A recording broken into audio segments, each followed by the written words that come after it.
Hi friends, welcome back to HM foods. ఈరోజు మన ఛానల్లో వీడియో వచ్చేసి ఫ్రై పీస్ చేపల పులుసు ఈజీగా అలాగే టేస్టీగా ఎలా తయారు చేసుకోవాలో ఇప్పుడు చూద్దాం. ఫ్రై పీస్ చేపల పులుసు కోసం ముందుగా చేపల్ని శుభ్రం చేసుకొని ఈ విధంగా ఉప్పు కారం కలిపి ఒక హాఫ్ అన్ అవర్ పక్కన పెట్టుకోవాలి. ఉప్పు కారం కలిపి పెట్టుకున్న చేప ముక్కల్ని ఈ విధంగా లైట్గా ఫ్రై చేసుకొని పక్కన పెట్టుకోవాలి. మసాలా ప్రిపేర్ చేసుకుందాం. ముందుగా ఇందులో చిన్న అల్లం ముక్క తీసుకోవాలి. అలాగే 4 వెల్లుల్లి రబ్బలు యాడ్ చేసుకోవాలి. ఇప్పుడు ఇందులోనే కొంచెం జీలకర్ర యాడ్ చేసుకోవాలి. కొంచెం ధనియాలు యాడ్ చేసుకోవాలి. ఇప్పుడు ఇందులోనే 3 చిన్న ఉల్లిపాయలని ఇలా తొక్క ఒలుసుకొని యాడ్ చేసుకోవాలి. అలాగే 3 టమాటాలని ఈ విధంగా కట్ చేసుకొని యాడ్ చేసుకోవాలి. ఇప్పుడు దీని మొత్తాన్ని బాగా మెత్తగా మిక్సీ పట్టుకోవాలి. ఈ విధంగా మిక్సీ పట్టుకొని పక్కన పెట్టుకోవాలి. ముందుగా కర్రీని ప్రిపేర్ చేసుకోవడం కోసం ఒక కళాయిని తీసుకోవాలి. ఆయిల్ యాడ్ చేసుకోవాలి.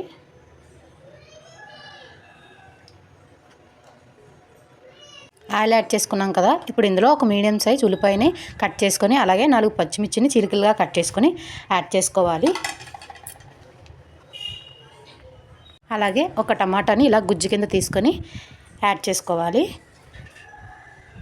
ఇప్పుడు ఇందులోని ముందుగా ఫ్రై చేసుకున్న చేప ముక్కల్ని యాడ్ చేసుకోవాలి.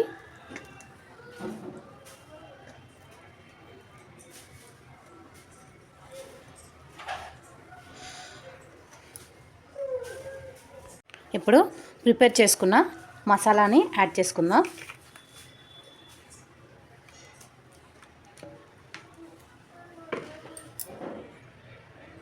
ఇందాక చేప ముక్కల్ని ఆల్రెడీ ఉప్పు కారం వేసి వేయించుకున్నాం కాబట్టి చూసుకొని యాడ్ చేసుకోవాలి. 1 స్పూన్ సాల్ట్ యాడ్ చేసుకున్నాను నేను. అలాగే కర్రీకి 2 స్పూన్స్ కారం యాడ్ చేస్తున్నాను.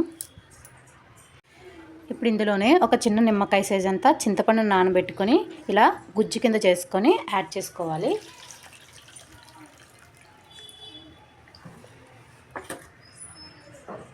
ఇప్పుడు దీని మొత్తాన్ని బాగా కలుపుకోవాలి.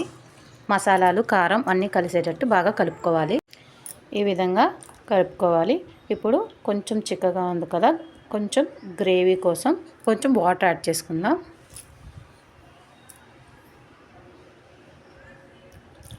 ఈ విధంగా కలుపుకున్నాం కదా, ఇప్పుడు స్టవ్ మీద పెట్టుకొని ఉడికించుకోవాలి.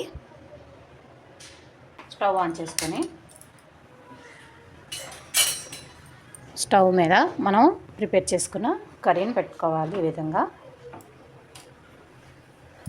ఇప్పుడు మీడియం టు హై ఫ్లేమ్లో మరిగించుకోవాలి. కర్రీ దగ్గర పడే వరకు మరిగించాలి.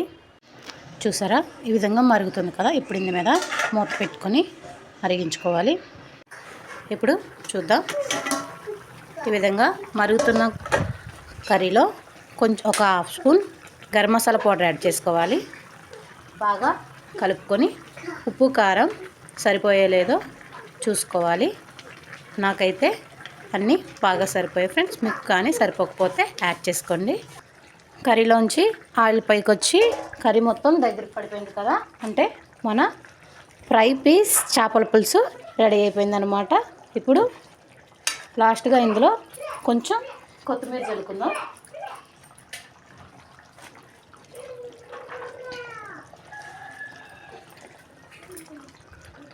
అంతే ఫ్రెండ్స్, ఎంతో టేస్టీ అయినా అలాగే ఈజీగా అయిపోయే ఫ్రై పీస్ చేపల పులుసు రెడీ అయిపోయింది ఫ్రెండ్స్. నా వీడియో కనుక మీకు నచ్చినట్లయితే like, share, comment, subscribe. Thanks for watching.